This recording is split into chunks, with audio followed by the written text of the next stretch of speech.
مناسک حج میں واہ واہ سبحان اللہ سبحان اللہ، حسین کا حج حج اکبر ہے۔ جس نے حسین کی زیارت کی اس نے اللہ کی زیارت کی، اور حسین کی زواری کا ثواب ایک حج کے برابر نہیں، 70,000 حج کے برابر۔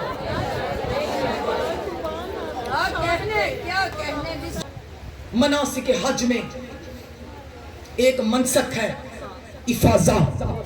تھک گئے؟ میں بڑی دور سے آپ ہی کے لیے آئی ہوں۔ افاضہ انشاءاللہ بھی لطف آئے گا۔ افاضہ کیا ہوتا ہے جی؟ ایک جگہ سے دوسری جگہ چل کر جانا۔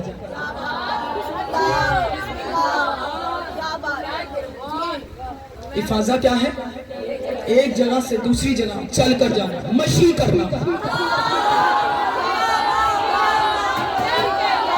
جیو سلامت رہو، تمہاری زبان میں سمجھا رہی ہوں، مشی کرنا۔ وہاں کی جاتی ہے عرفات کی طرف، منا کی طرف۔ افاضہ ایک جگہ سے دوسری جگہ جانا، عرفات کی طرف، منا کی طرف جانا۔ حج کو ہے نا، حسین حج اکبر ہے۔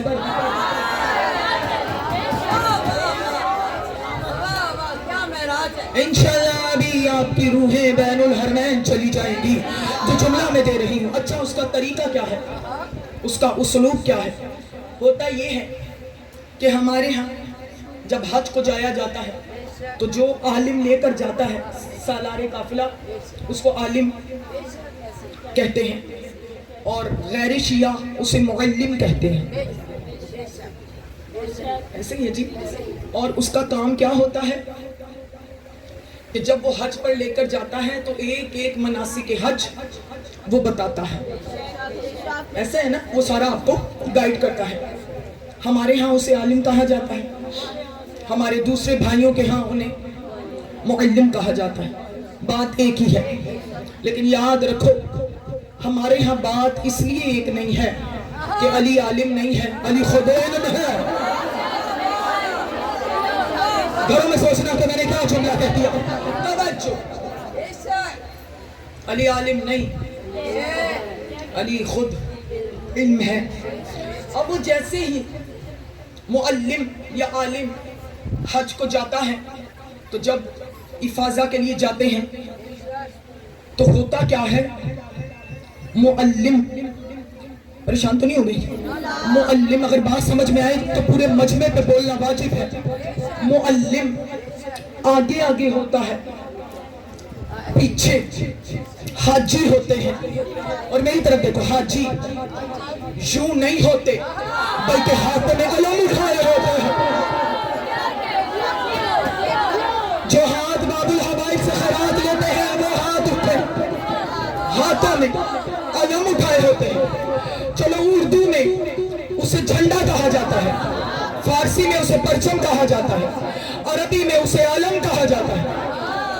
میں نے مولانا سے پوچھا، ہم جب علم عباس اٹھائیں تو تم اس کو بدعت کہتے ہو، تو یہ بدعتیں اللہ کے گھر میں کیسی ہیں؟ جو سلامت رہو، آباد و شاد۔ اور یہ شیعوں والی بدعتیں اللہ کے گھر میں کیسی ہیں؟ کہا سائمہ علوی سر اٹھا، کہا سائمہ علوی تو نہیں جانتی، کیا تمہیں نہیں پتا کہ لاکھوں کا ہجوم محشر کی طرح لاکھوں حاجیوں کا ہجوم ہوتا ہے؟ علم ہاتھ میں اس لیے ہوتا ہے کہ اگر معلم سے وہ علم بردار گم ہو جائے، وہ علم ہی اسے معلم تک پہنچائے گا۔ تو میں سمجھ گئی محشر میں جس کے ہاتھ میں علم نہیں ہوگا وہ بھٹک بھٹک کے مر جائے گا۔